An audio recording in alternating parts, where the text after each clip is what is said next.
Hello, beautiful, and welcome back to Paddle Forward, the podcast where we navigate through life's currents. Today's episode is actually a really deeply personal one. I think I've been doing a lot of those, but it is truly inspired by a book that I actually got today as a Christmas present. And it really stopped me in my tracks the moment that I saw its title. And it is Good Moms Have Scary Thoughts by Karen Kleiman. And if you've never seen it, it's actually a really cute book.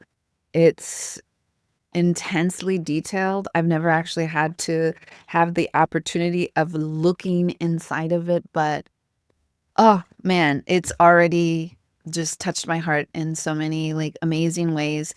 And if you've ever had the thought that's so unsettling that it kind of makes you question really everything about yourself, about your baby, about motherhood, then guess what? You're not alone. And I know because I've been there too, which is really what made me want to record this episode. And when I first found out that I was pregnant, I remember feeling like this feeling of almost like it was like this gut feeling of something almost like dread, like my life was about to change in ways that I honestly wasn't ready for. And it was a lot of mix of emotions. Like part of me was joyful. I had a lot of massive fear. I had guilt, and it really stayed with me through pregnancy, postpartum, and it even still kind of haunts me today. So in this episode, I really wanted to talk about those scary thoughts. I wanted to share my own experiences, and I also wanted to offer some hope and support if you're navigating them too, because a lot of what I am doing, especially in my in my Empower Her Mama collective, is really transpired from what I've been through personally and what I don't want other people to kind of suffer through silently. And so I want to talk about these scary thoughts. And, they're intrusive. Usually they're uninvited. They're ideas that just pop into our mind. And they can be anything from like, what if I drop my baby? Or am I even cut out for this? Motherhood sucks. Like, this is not what I expected it to be. This is awful. It can even be like, who is this tiny little human? This disconnect of kind of not feeling this magical bond that people expect when they have a baby. And so for me, it really was that. Like, I would literally just stare at my son and think, that's my kid. Like, if you didn't tell me and, I'd be like, "Okay, like, that's my kid." Like, there was no this magical sense of, like, motherhood connection, like, "Yes, this is my baby," and I felt awful. I felt like I had failed. I was like, "Oh, that's it. I do not have any type of mother gene. This was a complete mistake. I shouldn't have pushed so hard to try to get pregnant." And I was horrified at myself, at the thoughts that I was having. I would just literally just stare at my son and like was in awe that I even created it. And it was like, I don't know what to do. I don't have this like magical connection. What is wrong with me? And so Karen Kleinman really explains this very well in the book that I just talked to you guys about. And it's really these thoughts don't mean that you're a bad mom. It is really something that is not wrong with you. And it's just really how your brain is processing all of the fear, which is a natural response to the massive changes that you are going through that motherhood brings, and that a true part of like this journey of matrescence that I am going to really be talking about here in 2025. And so you might be asking, why do these thoughts really start to happen? Um, for me, the hardest part of becoming a mom was this identity shift, because I was older. I was 40 when I got pregnant. The year that my son was born, I was turning 41, and I really felt this kind of pressure that because I was an older mom, I should already know like what to do, how to take care of my son, like, you're a mom." And it really was this, like, just this handoff, like, this massive support and preparation for the birth, and then once birth happened, it was like, "Here you go. Have a good a good time, like, good luck." And I was like, "No, you cannot trust me. I don't know what I'm doing." And, and it came from the fact that I was a nurse.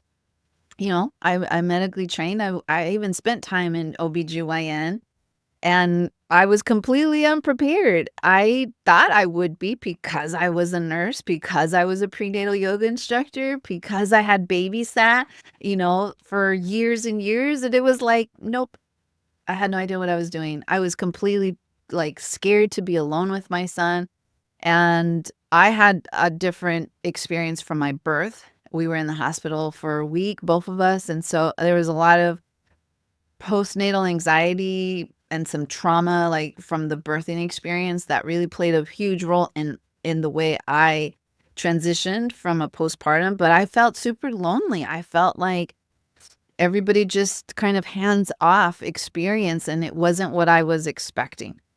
Um, and before it was this huge grind after years and years of grinding in my career, and I was gaining so much momentum, and then just suddenly everything felt like that was it. Like, you're a mom and you have to give up on everything else. Like, everything else is just like, sucks that it happened at the same time, but like this pressure of, like, you have to be happy. This is what you asked for. This is what you wanted. You can't have, like, sad emotions about the fact that everything else is gonna change, that you might not be able to teach, stand-up paddleboarding, that you might not be able to teach yoga anymore and all these things, and so I didn't know then, but it is actually part of something that's called matrescence, and it's really a term that describes the process of becoming a mother, and it's exactly like adolescence, but for moms. Like, your body changes, your hormones go wild, your brain literally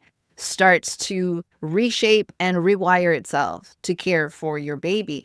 And of course, those scary thoughts come up, and there's just a response to the fear and, this uncertainty and this immense responsibility that we feel. And the thing is that they don't define you. They don't mean that you're failing when you have them. And that's super important because for me, I'm one of those people that when something is not going my way, or I just feel uncertain, or I don't know, I start to do research. My husband calls me a nerd because, like, I'll just, like, go massively deep into stuff. And so when I started to have those feelings, I just assumed something was wrong with me from a medical perspective. Maybe I was having depression, and I just wanted to, like, figure out what was wrong with me so that I could go to the right person to, like, get fixed.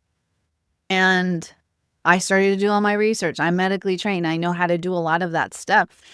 And it ended up finding that I wasn't alone, that there were very common feelings that I was experiencing both prenatally and postpartum.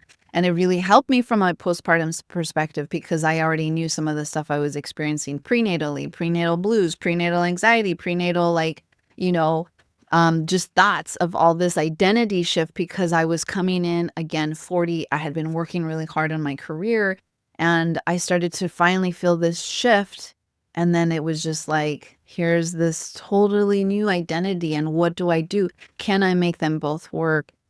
And it was exciting and scary, and I didn't really expect so much anxiety, especially because I was over 35. I was labeled as a geriatric pregnancy. I was looked at like, how dare you even, like, consider allowing yourself to get pregnant at 40? I had 2 heart conditions, and they just looked at all the numbers and didn't really look at me, and it really was like, even just thinking about it, just, woo!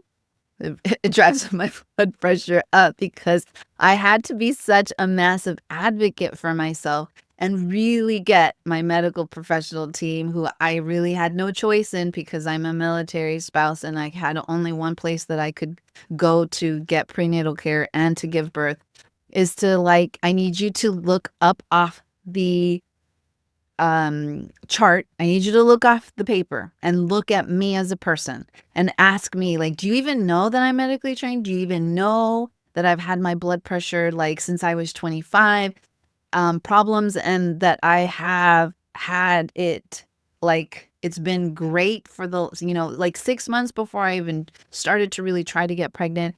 Like, I know my body. I know when it's, like, when don't even need to take up my blood pressure manually. I know, I can feel it. I'm in tune with my body.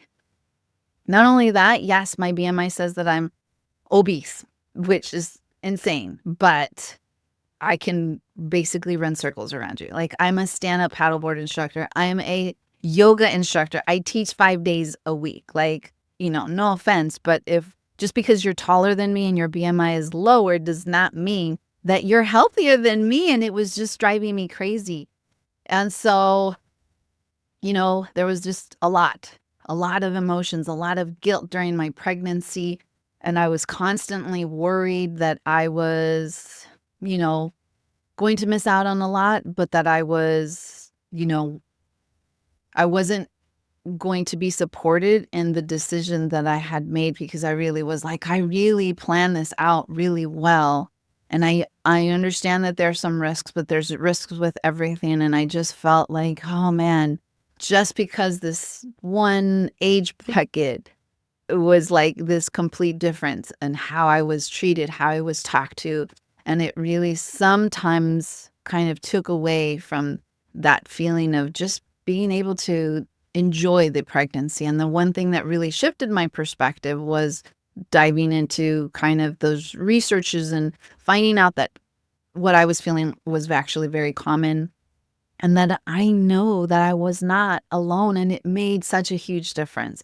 And that's why I'm super passionate about teaching prenatal yoga. I'm teaching baby and me yoga, and now I'm teaching toddler and me yoga, because it's not just about the physical benefits, but it's really about giving moms this space to connect with themselves, to connect with their babies, and to really process all of these feelings in a supportive, non-judgmental way or environment, because yoga really does help. Postpartum yoga, I do a lot of somatic work where we go into yoga poses to kind of help relieve a lot of the pressure of the unspoken scary thoughts and stresses and stuff that we put on ourselves.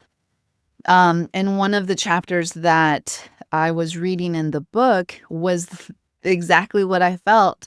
This feeling of like, you know, if I feel like I'm not happy about being a mom right now, that this actually sucks a lot, does that mean that I don't love my baby? And it's like, we think that just because we have these thoughts that it automatically means something bad about us, something that's wrong about us. And for me, I really struggled with the fact that I didn't have this instantaneous, beautiful bond with my son.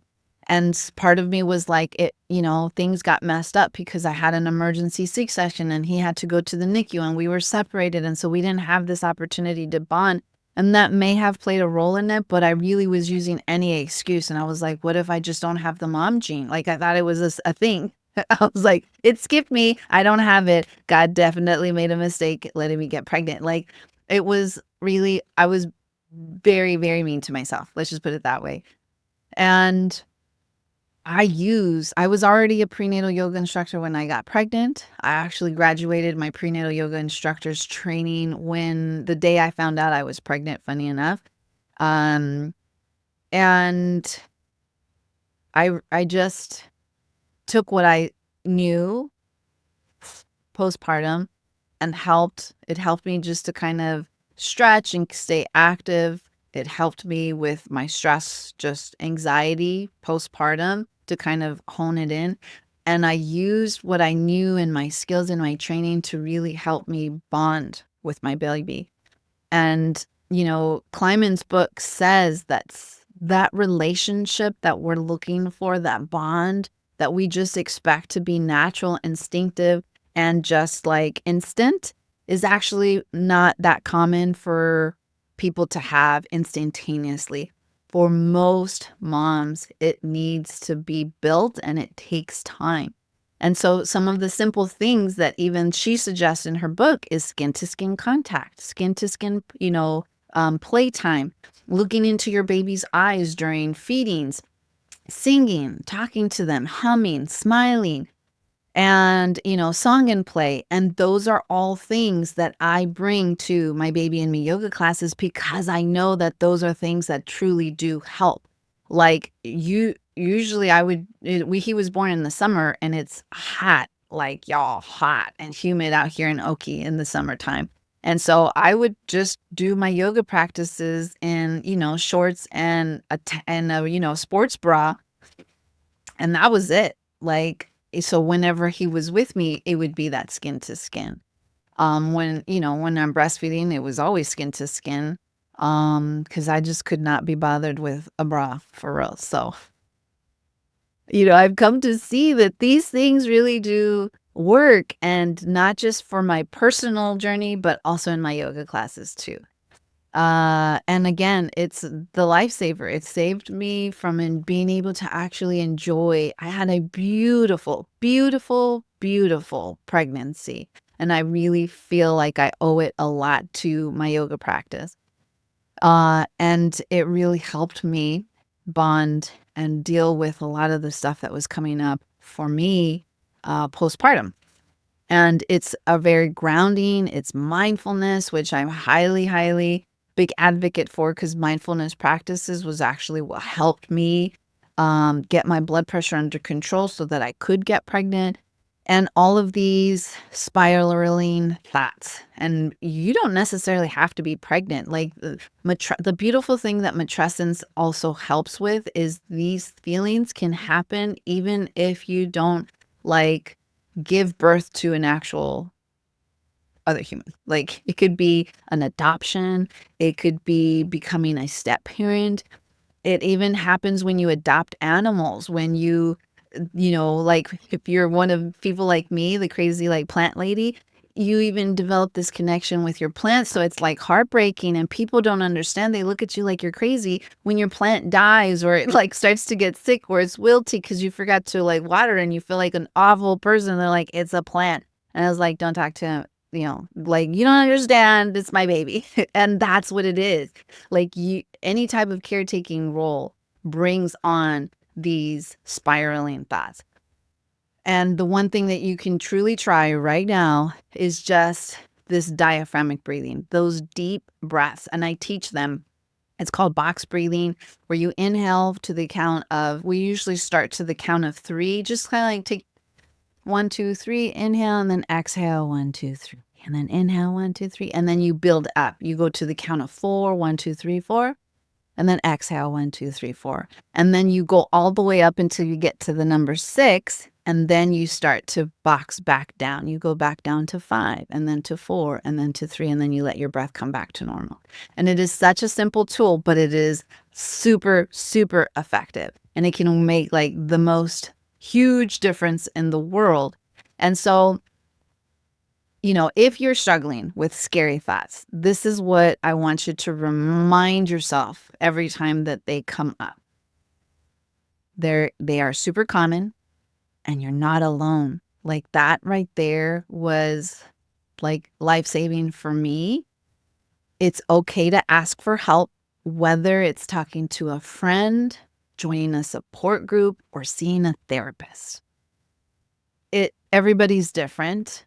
I had a lot of past trauma from like childhood and stuff that I never really dealt with, and I like just kind of let fester until I became like true adult.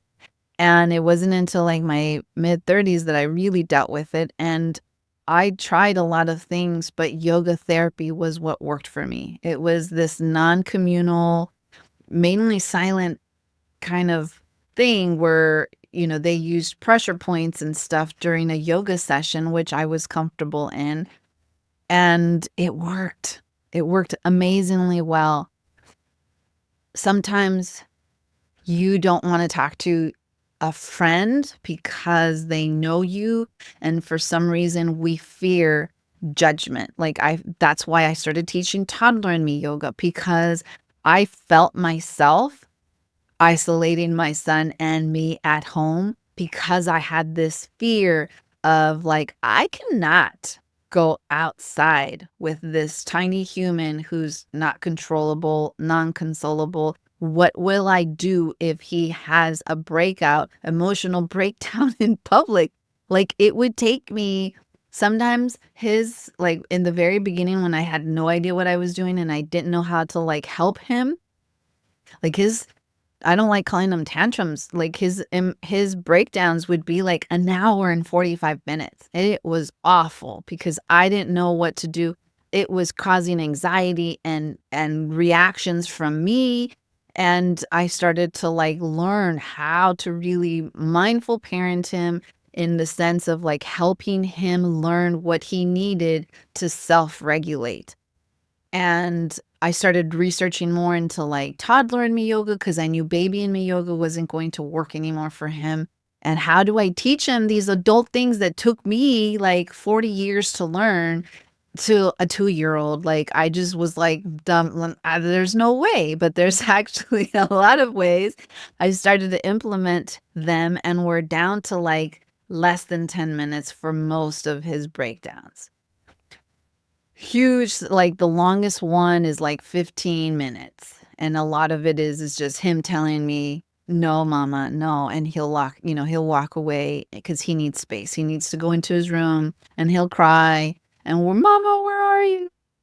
And I'll go and he's like, "No, mama, no." And I'm like, it's one of those. It was like, "I love you, but I don't right now. I love you, but I don't. Like, stay right here, but don't talk to me. Don't, don't." And that's what is really hard. Like, I want to, like, you want me to give you a hug? No. You want me to give you a snack? No. You want me to, like, hold you? No. And then when he does get hold, he's like, he's trying to wiggle to get down. And I'm like, "You want to get down?" No. And it was just like, oh my gosh, can you please make up your mind? And I know that he's just not in a state where he can make any logical sense of anything, and he just does, like, "I don't know what's going on. I feel like I'm out of my body right now." And it's really was hard. But I was like, "I can't go out and, like, who do I talk to? Like, is this something that everybody else is going through?" Like, I don't people don't wanna be judged, especially by their closest people. But I got to a point where I was like, "I don't care." Like, I can't stay at home, and you know what? I know I'm not alone in this, and I know that all these Instagram parents with toddlers and mindful parenting and looking like they have the most, like, perfect, beautiful, clean house with the most, like, well, behaved children. That shit is just Instagram, Anacani.